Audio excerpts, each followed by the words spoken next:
But I want to introduce the monstrous mother, the concept in here in this. It tells the story of a woman who betrayed her husband Jason, kills her two sons in revenge. She has been called in every name imaginable. She is described as jealous, vengeful, and monstrous. But modernist feminist reading sees something else.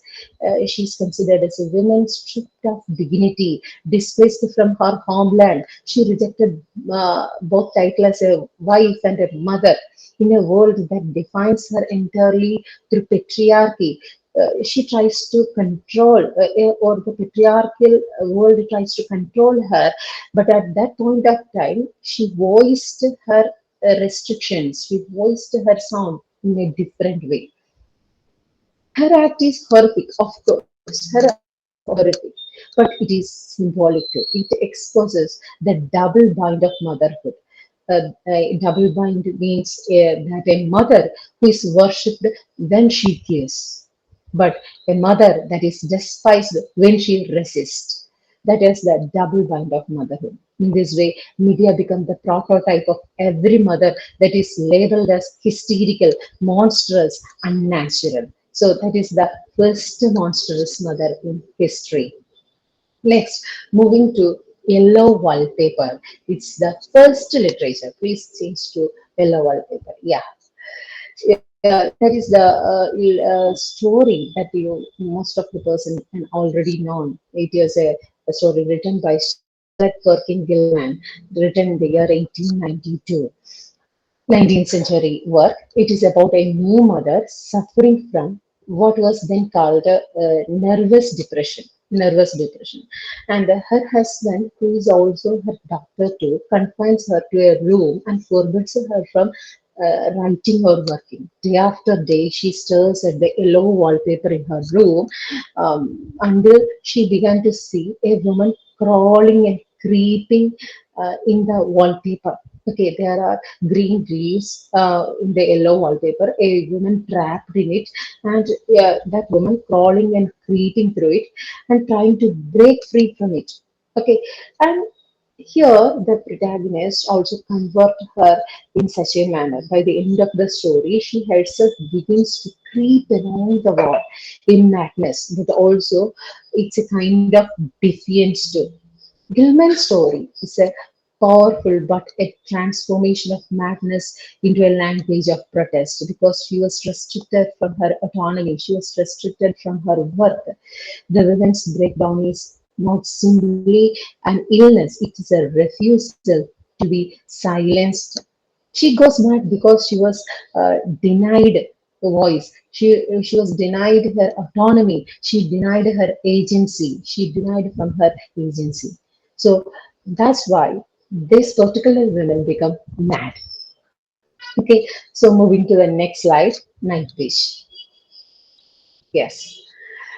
Uh, when we travel from 19th century literature to 21st century literature, we can see a wonderful work that is Night Wish, written by Rachel Blonder. Later, this novel is adapted to a movie in the same name. Okay, and now we can see that in Night Wish, a once wild transformation can be seen. Okay, it's about a mom who starts to think she's turning into a dog, just as in the metamorphosis, the character is turning into a cockroach. Okay, just as in Shane, the character is transformed into a monster. Okay, in here in Night Wish, the protagonist convert her into the characters or the behaviors of a dog. So it's about a mom who starts think she's turning into a dog. At first, she's horrified. She was a new mom. She was a new mom of two person, one a little dog and other her own baby. She want to raise both this at the same time. Okay, and at one point of time, she was overwhelmed with the frustration. She was overwhelmed with the explosion, and she tried to imitate the yawning sound of yawning of the dog, barking sound of the dog, and she salivated just like the dog. Okay, and she feels find a kind of consolability while she tries to imitate all this. She finds her creativity in her confidence, her power by transforming into another creature. A kind of magical realism we can see. Stories funny at the same time we can see a strange and deeply empowering. It celebrates the wild, instinctive side of motherhood that society often tells and hides it. Okay, and next slide, that is nursery. Yeah, nursery. See the picture, nursery. Someone is holding her baby just like this. Okay, now imagine this. Imagine this. You just had a baby, and suddenly your world shrinks to the four walls of your apartment or your room. That's what happens to the narrator in the nursery, because she used to be a pleasing person, but now after her delivery, she feels like she doesn't recognize even herself. Okay, days goes through, days went with the feeding, crying, no sleep. But at that point of time, her husband enjoys all his daily routines, and she left alone at home in her thoughts.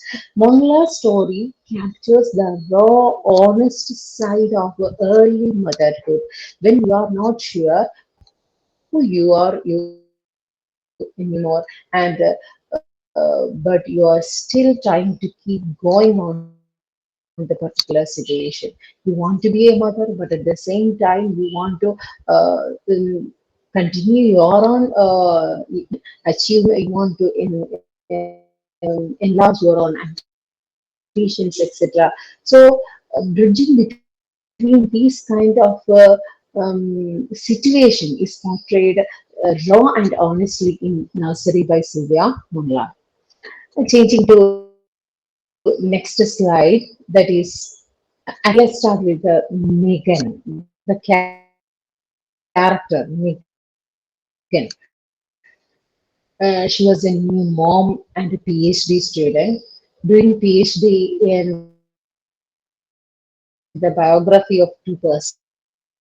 Okay, Michael Strange and Michelle Weissman, two persons biography. Now, just come from hospital after her delivery and stayed in her upstairs in her home. The story is portrayed in Canada. It is set after her husband's leave. He also go to his work as routine way of living. At that point of time, she starts to hear some strange noises from the underground as well as from the upstairs. Somebody walking in the corridor. Okay, constantly someone's sounds are here from the other room, as well as frequently the doors and windows are shutting down and again and again. You know one thing, every house has its own voice. Whenever we are alone at our own house, we can feel the voices of the houses. Okay, and constantly she was undergoing the lack of sleep, the inconsolable crying of the baby, the pressure of the unfinished work. You know, one thing, she was very active before her delivery, and she was doing her PhD. And in her sleep, she feel her PhD work. The persons, that is Michael Strange and Michelle Weissman, about those persons, she was doing her PhD. Their ghost appears in front of her during her dreams, as well as when she was awake. And they said, due to this child, you can't complete your PhD. And they asked Megan to kill that child. Okay, so that kind of a weird situation arising the upstairs house. Julia finds out feel lost, especially when no one seems to see her struggle. And next story or next novel, that is School for Good Mothers. School for Good Mothers, and it is about an Afro-American lady named Frida. She was a new mom, single mom, and how she had a terrible day. Uh, okay, after a terrible fight with her husband, he left alone.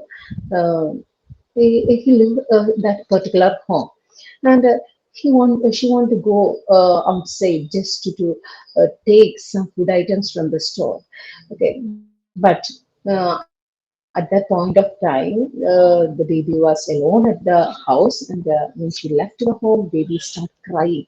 Neighbors informed the government authorities come and take the baby to children's home.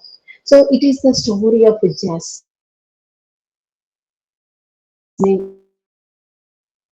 Jasmine Chan tells the story of Frida from the point of a mother want to retake her baby from government custody. At that point of time, government sent her to a school, that is the Good Mother School. Okay, they want to train that Frida to be a good mother, to be perfect. Okay, I'm hearing this in my mind. Why do we expect mothers to be so perfect when what they really need is support? We never expect anybody to be so perfect. Perfect play to measure one's condition. And then next one that is a memoir, that is Down the Rain. Down the Rain. Down Came the Rain is a memoir written by, and not fiction, her memoir, real life experience, all things, money, fame, all things. Even though she had all things to enjoy, she too undergo this kind of depression.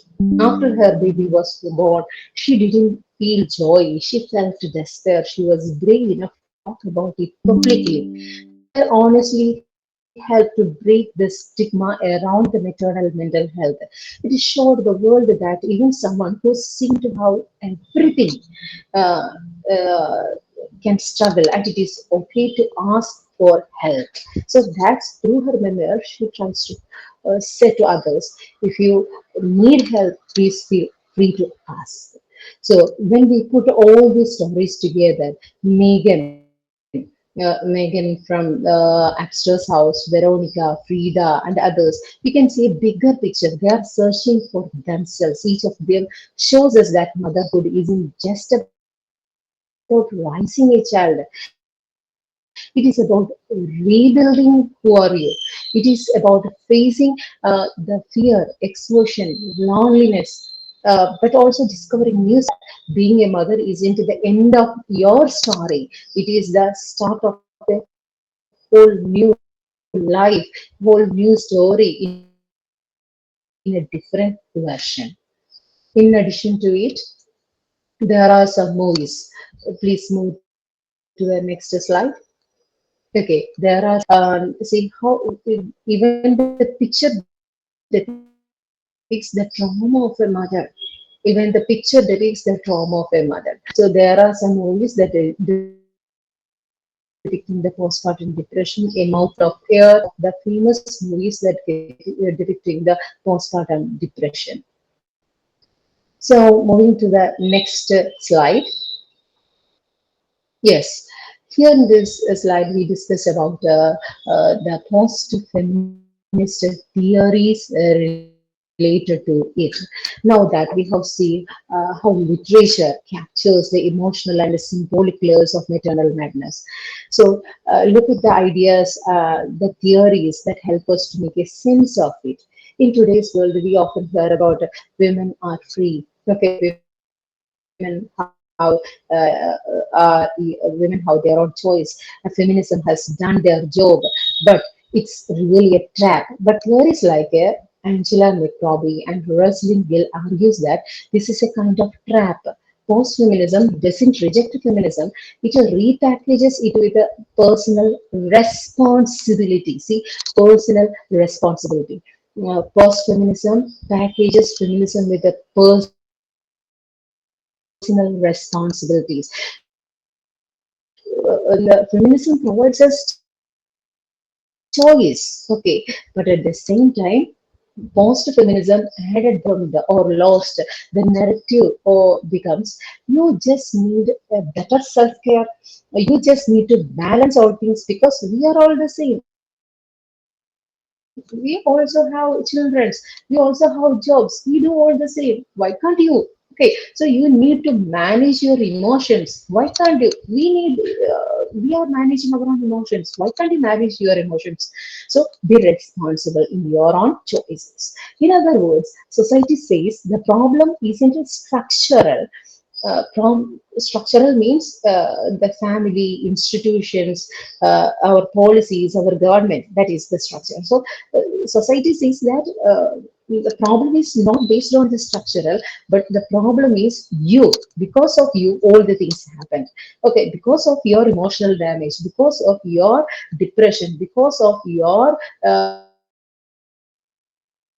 the memory loss that makes us emotionally damaged. The result is what I like to call as emotional capitalism. Okay, emotional capitalism.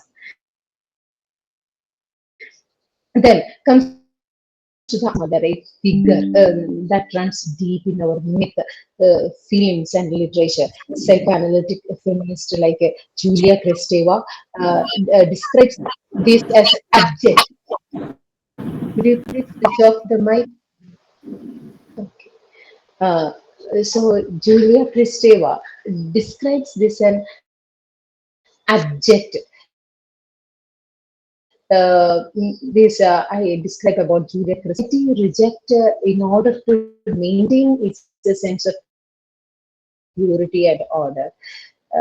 There is a when we discussed about a mother's body after her delivery, mother's body is altering, okay, bleeding, leaking, emotional because of different chaos. So when a mother breaks down, society doesn't see the pain. Okay, they consider it as a threat. Why you are so nagging? Why you become children? So that's why women with postpartum psychosis or depression are so often demonized. They remind the world of everything it tries to repress. They are vulnerable. They feel any kind of dependence. They have their own need. So in this sense, monstrous mothers isn't really monstrous. She's a mirror showing that what we fear is our own fragility because of our helplessness. We are transformed into a different condition. And even post-feminist media also gives a constant binary like a good mother versus bad mother. Okay, we say that good mother who is always calm, capable, smiling, but bad mother who fails to manage her emotion. You know one thing, I always compare myself with my uh, research grade. My research grade name is Dr. Clara Bertrand Reshma.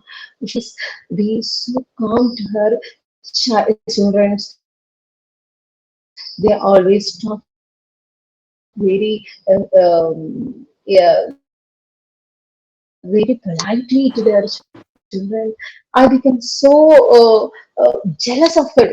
But I considered at that point bad mother who was Dr. yeah. Rana, can you wind up in a couple of minutes so that we can take questions and have 15 minutes of discussion?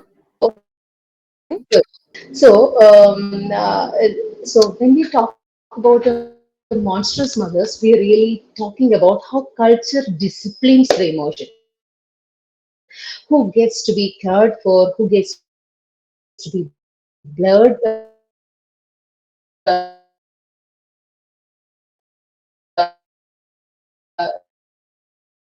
Blamed for and needing care. So, as we thought, going to the next session, please move. Yes. As we come to the end of this session, I want to return to the central image we began with, the mother who breaks down, the one society calls monstrous. What we really see through medicine, theory, literature is that this is so called the monsterity, is not evil. It's a moral failure. It is the language of pain, a cry, and unheard for so long. For centuries, motherhood has been idealized as a pure, instinctive, and endlessly giving. And yet, every story we have discussed, from yellow wallpaper to nursery, from courtroom cases to modern psychosis, tells us the same truth that the ideal is impossible. We can attain ideal, it is an impossible, can't attain ideal. When women are forced to embody perfection, they are set up to fail. And when they fail, society doesn't ask what broke them. It blames them for breaking the system. From medicine, we learned postpartum illness is treatable, but only when it is recognized and met with compassion. From feminist theory, we learned that suffering doesn't exist in isolation. It's shaped by culture, economics, and expectation. And from literature, we learned that stories can restore the dignity where society can take it. So I'd like to end this thought: when mother's mind fractures under pressure, it is not just her story, it is ours. Her pain reveals the fault lines of our culture, our medicine, and our empathy. If we can learn to listen, not with judgment, but with care, then perhaps her story can teach us how to be more human. So, thank you for listening and being a part of a conversation that asks for not for perfection, but for compassion. Thank you. Thank you, Dr. Rehna Mol, for that exhaustive presentation, pulling up from history, from from myths into solid literature, and picking up very pertinent literature pieces to explain this whole issue of postpartum depression and how mothers get monstrous in the process. I think she has underlined the fact that it is also about environment rather than being something to do entirely with an individual's mind. And I think that is where patriarchy and the play of patriarchy comes into play. I think feminist therapy has also very extensively discussed these issues, where the patriarchal environment plays a big role in deciding women's mental health, especially with regard to motherhood and postpartum depression. Thank you for that. Bringing out the idea and bringing out select pieces as references for further research for students and researchers in the process. So I would throw this discussion open, but I have two questions. One is, you talked about, in an earlier slide, not about the post feminist. In an earlier slide, you said that feminists view it as a loss of identity, which is actually leading to a kind of a control in a patriarchal society. What feminists really mean about, and and no, no, I know, I'll just complete. Yeah. And the second one is, I Okay. would be more comfortable if you did not mention the name of the woman in Kerala. Only from in the Kerala example, you've put her name. So I would be more comfortable if you didn't put her name, publicizing her name. Thank you. Yeah, please. So, first one is, ma'am, Divya Jones' name I mentioned here because her name is a national wide news, and in addition to it, because of her case, that maternal mental depression case is discussed in Lok Sabha in July 2025. I never considered her name. Regarding the first question, you asked about feminism that gives us liberty to do jobs. Okay, and that job giving empowerment in different sections, but Post-feminism confined us with our responsibilities. That's what I intend to portray here in this context. Thank you. We are throwing the discussion to the rest of the audience. And Please. in addition to it, ma'am, I want to say something. Tasha in Dribani, and it's entitled as The Vulnerable Empowered Women. Feminism, Post-Feminism, and Women Health Activists. It's a literally very great book I referenced during my PhD period. And in the 69th to 105 section, there is a chapter titled as Post-Feminist Risky Mothers and a Postpartum Depression. If anybody who was interested in doing the research, them. Okay. I'm sure.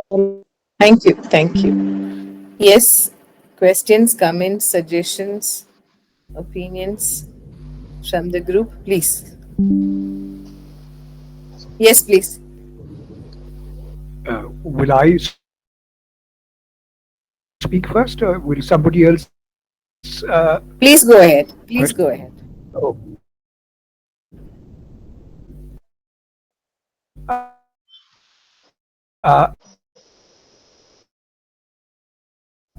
am I audible? Yeah, yes, sir. Since Yes, sure, I'll sure. move on to my question. I Yeah, mean, the monstrosity. This this goes back yeah. to the idea of the female Mm. Gothic, which was there in feminist theory, and which was used to suggest the monstrosity of women's sexuality.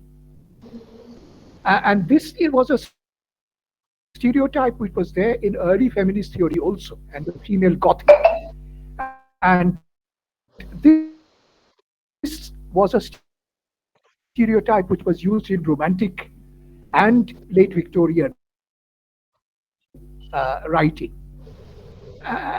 So this idea of the monstrous mother, actually, I was probably reminded of this when you were making this very interesting idea of women, Thank you, because sir.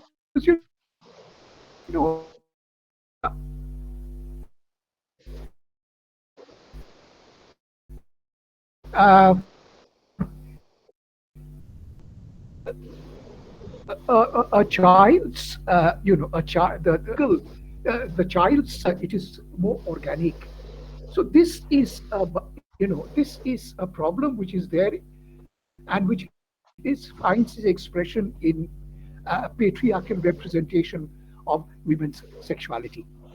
But I thought I should ask you whether the examples that I had the same, the problem with mentioning the name. Thank you, Professor Sheeba. Uh, I thought the name should not have been there. But do these problems that you take, I mean, do these cases that you have taken, do they deal with the female child? No, sir. No, not leave the female child. Whatever it is, whether it is a male or female, the condition of mother that changes. Okay, without giving due support, due care, the gender is not a problem at that I see. time. Because I Okay, mean, the you condition of must the be aware that what I'm alluding to, that the problem of female infanticide, which is so, yeah, which is I such a understand. terrible, I understand.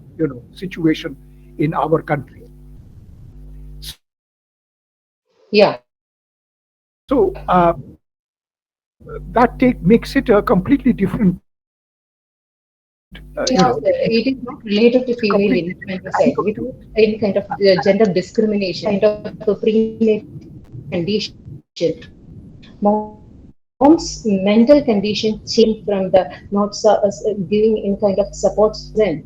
So these changes, a kind of transformation in the mental condition of the mother. Right. That they convert her to postpartum blues, postpartum depression, and then to psychosis. Right. Thank you. Is often neglected by their family, Thank you. just as tiredness, just as exhaustion, just as they try to normalize it. That's the condition. They tries to normalize the condition, avoid her situation, understand, doesn't understand that her. I understand. Right. Thank you. Thank you. Because I can understand these things very quick. My first pregnancy. That's why I can correlate the situation more easily. I see. I see. Yeah. I felt, this could be related to the whole problem of women's sexuality, its Yeah. representation in literature and in popular culture. I mean, Yeah, sir. as a monster has always been there. I mean, her Yeah. sexuality is always a problem for the male because Yeah, ma'am. Yeah, they sir. Whenever we resist, because they don't understand it. yeah, whenever we tries to resist the patriarchy, they considered women as hysterical, monstrous, and dangerous. Right. That condition starts even from the history until now. It is the same condition. Only the form only changes. The condition is same. Am I The right, sir? case of Brooke Shields is very interesting. Brooke Yeah, Shields was in a film. I mean, it was a very publicized film, which was yeah. extremely Down in the rain. accentuated. Yes. Uh, so, that she should speak out and reassert a different, representation of herself is a very interesting case. Thank you. Okay, thank you, sir. Thank you Thank you, for Dr. Ashok. Other questions, comments? We are Ma'am, there is a request from Pooja Smriti for the title of the book you mentioned. maybe you can type it into okay. the chat box. Okay, I can type it in the chat box. Anybody who are interested to doing research in this particular field, please note it down. Whenever you see the topic, Now you also put in your number there in the chat box. So in case okay, people want to get in touch with you, that would be a better suggestion. okay, thank you, ma'am. Yeah? The Any other comments, questions? We are getting on to the end of the suggestions. I don't know whether it is about the therapies, everything, and go to the therapist, and then they get the negative sort of a therapy, and they come back all the more worse. So, what is solution for this, or are our psychology departments backward in understanding and comprehending and teaching these things? okay, I would like to know about it. okay. First of all, they should provide are not enough for a patient. They have to undergo that treatment. That means delivery after, okay, depression after delivery treatment, okay, that treatment, then PSMI treatment, then they have to go through the SSRI hormonal therapy, then they have to go through IV treatment, like just like a INIMS IV treatment. Then they have to take some sleeping, just like a nitrest, sulfish, these kind of medicines to take their sleep or they have to balance their mood. So hormonal therapy, counseling sessions, IV fluids, along with the nutrition, they provide them to make a better man and get back to their life. Just not only counseling. Okay, only counseling if we provide, it's not helpful for them. Along with counseling, we have to provide hormonal therapy as well as the drugs. I'd like to add something to what Rena said. I mean, I wouldn't suggest any counselor. Counseling has to be done with a great deal of care, because most counselors get into the status quoist positions of you're a woman, you're a mother. So I think we need to go for feminist therapy. Yeah, of Feminist course. therapy and counseling. No, otherwise it's going to be Only one woman, a woman who can understand other women's needs can only help that woman to have same mind, same idea. That theme is portrayed in the novel Betsy, you're Afterbirth. muted.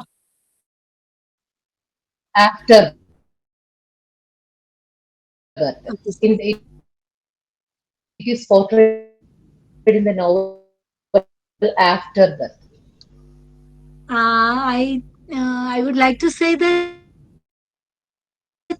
I don't completely agree with that. Like when you said only those men understand women better, Yeah, and some of them are quite capable of giving pure nonsensical advices. So yeah, and well, solidify the stereotypes. Right. yeah, So that's why I said, I've worked with counselors, and I've worked in counseling centers. They'll put you back yeah. squarely into your motherhood stereotype. Yeah, right. It's going to be more damaging. Well, Okay, ma'am. others, yeah, there's a question in the chat box. Can you No, see ma'am. that, Dr. Rana? Okay, I have to just check. Should I read, ma'am? The mothers of baby girls are prone to postpartum. No, no, no, never. Okay, in my after analyzing the case studies, I came to understand it's a kind of assumption or hypothesis. Okay, baby girls are undergoing this kind of depression, but after analyzing the case studies, it is came to understand that in both situations the same. Both situations, whether it's a baby boy or a baby girl, both mother, in both cases, mother have undergone through postpartum, but transformed her mental condition, not the gender of the child. Okay, it's a kind of a hypothesis or assumption. As the situation of India gradually changes, we need to change our mind.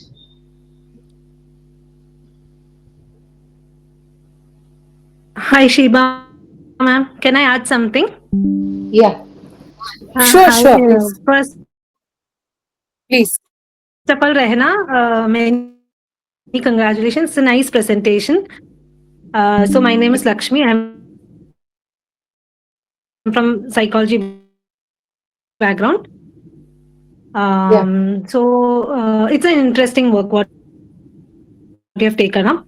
But I have yeah, to add a few things with regard to like what Betsy ma'am was asking with respect to therapy and all, and with respect to what Shiba ma'am was saying. Nowadays, there is an increasing,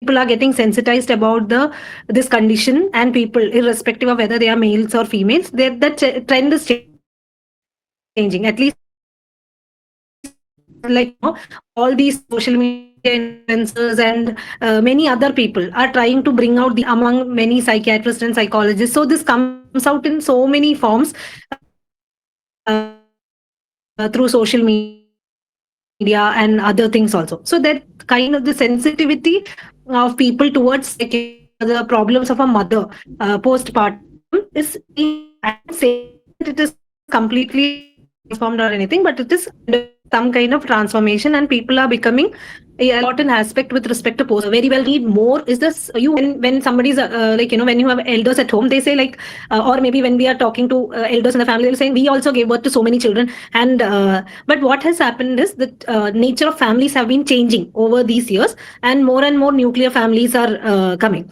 So if you take in the western context and all, they have other supportive mechanisms. But with respect to our culture, in most of the cases what happens is the burden of taking care of the child becomes mostly on the mother and father.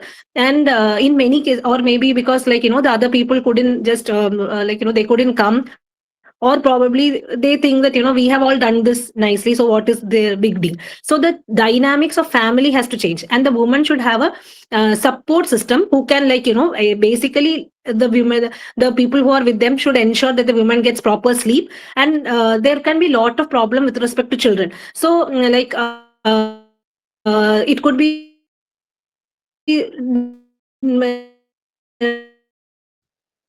be doing with the, like, the amount of the important aspect is to identify what is the reason for problem with the like, why child is not sleeping. And if those kind of issues are addressed in the first place, then the mother is, like, kind of more balanced. In your by the second delivery, you become more experienced and you start handling things with more confidence. So what is the thing is, like, how we can enhance the social support system, how can we sensitize the families to become, like, more like, what are the areas where support is required. So these kind of things, if we can teach the families who are expecting a baby, that would be a good thing. And also we should bring a culture of me time for mothers after this. And in another scenario which is observed is, like, when mother is carrying a baby or baby is in the womb, the mother gets lot of attention. Once the baby is out, the baby becomes the mother is, like, that care and everything goes. This is also sometimes women get concerned of all these, because women is already going through so much of pain and hormonal changes and everything, and that is the same time, and they are taking, they have to take care for another human being, but it is the same time where they are losing all the support and attention they had. So these kind of social changes alongside the other aspects, not like, medication alone. So even if the medication alone is there, but the original problem is untreated, then this situation is not going to change. So that social aspect has to be focused. But I would really appreciate, because I am a person who is very interested in this topic, and I have read and spoken to so many moms to be. And but from a literature perspective, and I have a very good experience. And many congratulations to you, Rehna. Thank you. Thank you, ma'am. Thank you for adding these kind of things. And there is a question here. I think Dr. Lakshmi ma'am already said the answer to this particular question in the chat box. I think so. Okay. Are there any more questions? May I Please. add a Okay. comment? Okay, sir. Dr. Mahadevan, I think the myths have to be broken. I remember a line from a song by Joan Baez. The myths have all been shattered in the four winds scattered. Marriage, they have to be rethought. Only then can we change the discourse of of motherhood. Otherwise, I think it's going to be very difficult to go ahead with the suggestions that you made, because we return to these patriarchal stereotypes because we've internalized these patriarchal stereotypes, and we remain within the discourse. But the efforts have to be made. I agree with you. Thank you so much. Thank you, Dr. Sengupta. I think that's a befitting way to wind up this session. In the presentations and the discussions have deeply enriched our understanding. And thank you once again, Dr. Rehna, for that wonderful presentation. I hope you keep your good work going and expand Thank you, ma'am. where these issues are being discussed, and at Okay. least it adds visibility to the idea. Yes, of course, ma'am. Even though it is visibly not written in Indian literature, the Peacock and that long silence, they portray these kinds of different version of the depressed motherhood. Yeah, depressed mother in these kind of novels. So in the next session, I would like to like to portray how Surely, this kind of movie is portrayed in Indian surely. version. Thank, It's a different kind of topic. I want to present it as a different topic. thank you. See, for inviting me for facilitating this interesting discussion, for making this happen, for everyone who's listened in, for all those wonderful comments, and the questions in the chat box, Dr. Betsy. It's been a very energetic kind of discussion, and hope we can all move this forward. Congratulations to the CHRYSALIS team. Thank you so much. Thank you, ma'am.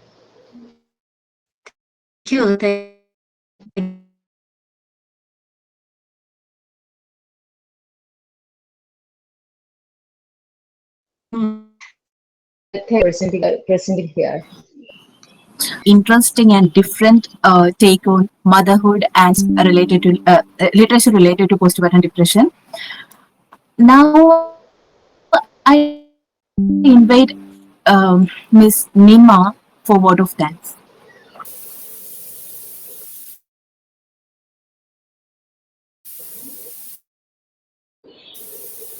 Good evening, everyone. On behalf of the organizing committee, I feel happy to deliver a word of thanks. First of all, a very special thanks to our steam authors of Maternal Madness, Vulnerability and Control. Thank you, ma'am, for your informative session. We are also grateful to our moderator, Dr. Sheeba KM, for steering the session with clarity, and to our thank you, ma'am, for your presence and a research director at St. Aloysius College for presiding over today's session. And to our anchor, Shruti Krishnadas, for hosting the show smoothly.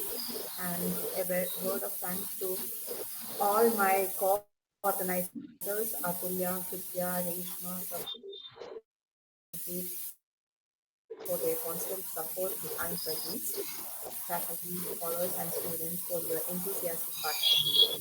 Your presence and reflections make discussions like this more meaningful.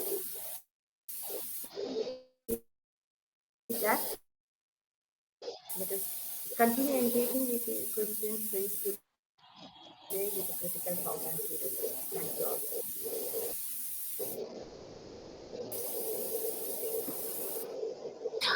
One more thing, our feedback link is not working in the chat box. So if you join CHRYSALIS group, so there, then you will be mailed the certificates. You will get